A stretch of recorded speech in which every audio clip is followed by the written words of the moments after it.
There are people who would argue, and again, this could be anybody, it doesn't have to be an academic, it could be your grandma, for example, that might argue that peers have a bad influence on us in adolescence, and certainly they can. We can learn deviant behaviors from our peers. Certainly, we might engage in risk-taking behaviors that we wouldn't if our peers weren't around. But that said, we also know that peers play a very crucial role in really helping our development move forward. So, in a healthy in terms of our psychosocial development in some of the following ways. First, peers can help us provide feedback that we can't get from adults. Like adults in our lives just don't understand fully what it's like to be an adolescent. So if you have questions about relationships or questions if a certain outfit or a way of dress might be considered cool, adults, again, some adults are different than others, but we're able to get information and feedback from our peers and from our friends that is just not quite accessible from adults. In terms of intimacy and sexuality, this growth really involves people who are on the same level as us. When we are talking about this, we could talk about vertical versus horizontal relationships. And a horizontal relationships are people who are on, your same playing field, people who have equal power, perhaps equal experiences, more or less. Vertical relationships are people who are above you, people who have authority. When we're talking about issues of intimacy, which I'm going to go on and talk about in a little bit in just a second, this is where we're, expressing our feelings and we have trust. This is something that we have to learn from our peers in a way. I mean, yes, we can learn about intimacy from our parents and other adults, but we learn about it differently from our peers. Sexuality, obviously, engaging in different sexual behaviors, it's important to have people who are on your same playing field, again, more or less, not people in authority. But just even talking about those ideas, it's important to have people who are relative equals. For academic achievement, peers play a huge role and are a huge influence in our lives. When we talk about long-term goals in academics broadly, parents are playing a big role. Like, so for example, what career path should I take? Which college should I attend? But if we're talking about the day-to-day, should I do my homework? Is this something that is important? Is this something that is valued? Peers are playing a big role in this. So in terms of encouraging us to be good students or encouraging us not to be good students. For autonomy and decision-making skills, I've already been talking about these ideas in the last couple of lectures, but uh, we're really able to test our ability to stand up for what we believe in a way that we can't necessarily do with adults or may not be able to do with adults. So we're able to test out these decision-making skills. Can this sometimes go awry and lead to negative outcomes? Of course. But it also could be something that could lead to really positive outcomes. And regardless if it leads to positive or negative, we need to try out these skills in order to be, practicing them because we're going to have to be using these skills in our adult lives. And lastly, peers are really important because they let us test out different roles, personalities, or identities easier than at home. For some of you, I can imagine that you may have a tattoo. And a tattoo to your friends may have been like, wow, that's really cool. That's cool that you got that.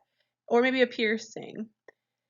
But if I were to ask you how many of you hesitated or still haven't shown a parent this new tattoo or new piercing, I know that there will be hands that would be raised because that's something that happens in adolescence. So our peers are more supportive of those types of behaviors and hey, you just do you as a whole than our parents. I remember when I was about 16 years old and my friends and I wanted to go to um, an eclectic neighborhood in Chicago, like a neighborhood where people were really cool and trendy.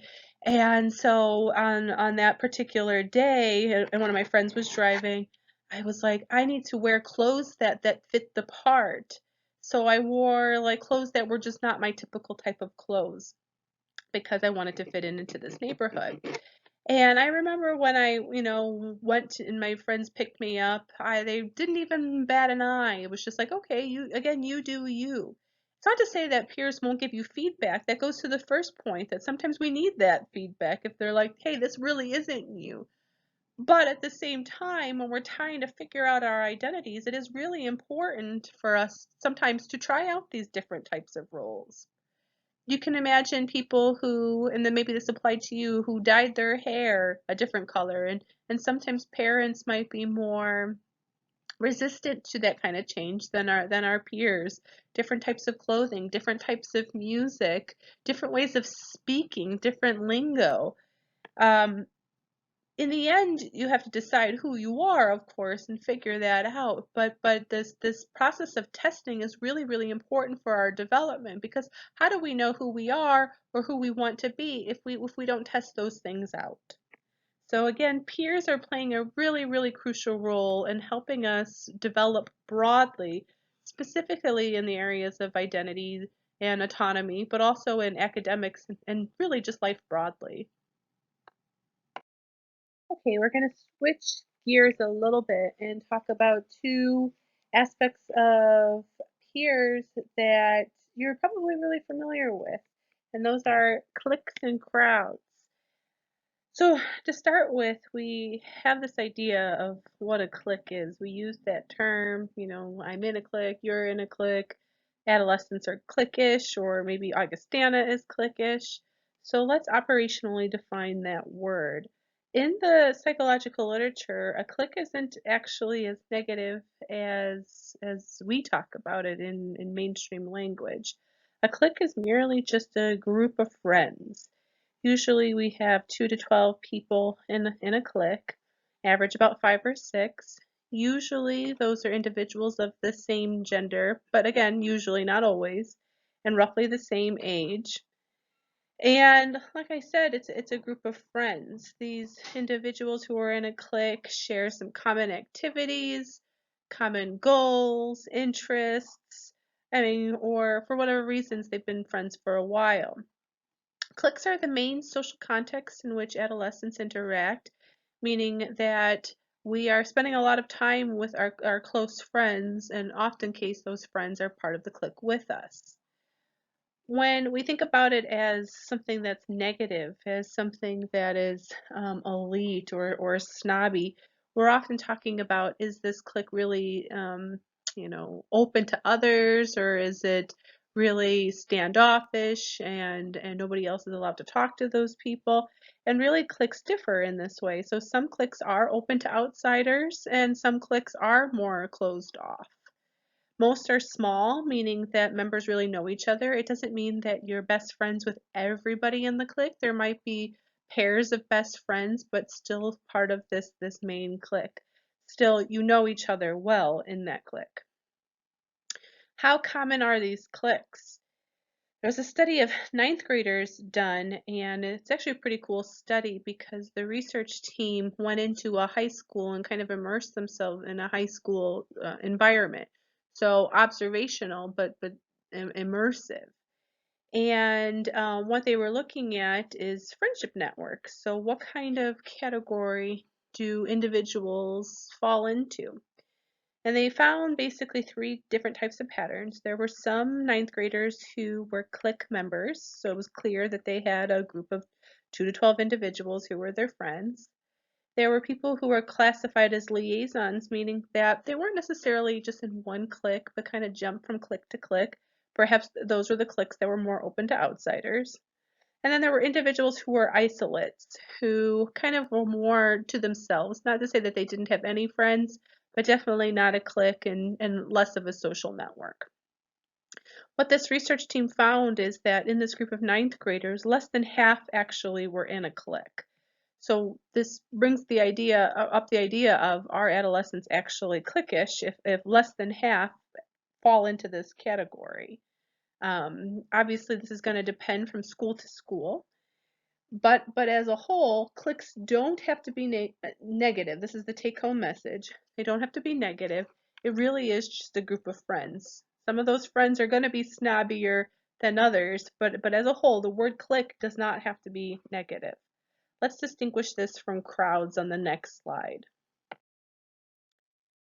Now, crowds are bigger groups of individuals, and typically, when you get classified into a crowd, it's that you're sharing some kind of similar image, reputation, or feature with a group of people. So, for example, if you're thinking about the preps, and if we were in class right now, I'd be asking you to generate what you remembered from high school, but or even at Augustana. But in high school, you have, the jocks, the druggies, the burnouts, the nerds. Perhaps it's like the band geeks or the theater kids.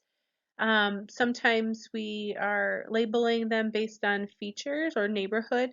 I know that my sister went to a high school where there was a trailer park right next to her high school, and so there was a group called the Trailer Park Kids. These are things that you're not necessarily giving yourself these labels. I want to make that super clear. Sometimes you're put into this category where, or this crowd without a choice, or people are putting this label on you without you wanting that label to be put on yourself. And this isn't just specific to adolescents. This isn't just specific to crowds. People are labeling us all the time. So I want to be, again, super clear that these individuals, if you're in this crowd, doesn't mean that you want to be in this crowd, although you could. And you're not necessarily friends with everybody in this crowd. It's just a common label for a group of people. For those of you who have seen the movie Mean Girls, which I know many of you have, there's a scene where Katie, the main character's new friends, go through the cafeteria and label the different tables at the cafeteria as being in different types of groups, different types of crowds. Again, just going along the Mean Girls line, if you are familiar with this, um, when we get to the plastics, or the main group within that movie, the plastics actually qualify more as a clique than a crowd, just so we're on the same page, because they are friends. With a crowd, when we look at who falls into crowds, how many people fall into multiple crowds, this again depends on sample and from school to school. But in one research study, about half of the high schoolers fell into one crowd, a third fell into two crowds, a sixth didn't fall into any, and obviously there are more combinations there. Um, your clique friends could definitely belong to different crowds, so it's not the case that a crowd is just a collection of different cliques. A crowd is, again, based on these similar images or reputations or features, so you're placed into that group. The way I've been talking about crowds so far seems more negative, but it doesn't have to be negative. Surely there are certain crowds that you feel proud of. For those of you who are in Greek life and you're wearing your swishies on campus or your Greek letters, you are identifying with a particular crowd. And that doesn't necessarily have to be a negative thing. It's something that you have chosen for yourself. So when we talk about cliques and crowds and what kind of skills that they give us, or what kind of things do they help us learn about ourselves, cliques really do help us learn about social skills and what it means to be a friend, because these are your friends. You're getting to practice it, what it means to be a friend, learn about yourself in that way. Whereas crowds are a broader sense of identity and affect how we see ourselves within the certain context. So if we are seen as a band geek in a high school, that affects how we see ourselves, not necessarily in a bad way. Like you're like, yeah, I own it, like I like my instrument, whatever it may be. Same thing at Augustana. If you are identifying with a Greek group, or with as an athlete, this is affecting how you see yourself, and it affects how other people see you too. So inherently, cliques and crowds are neither negative or positive. It just helps you in your psychosocial development.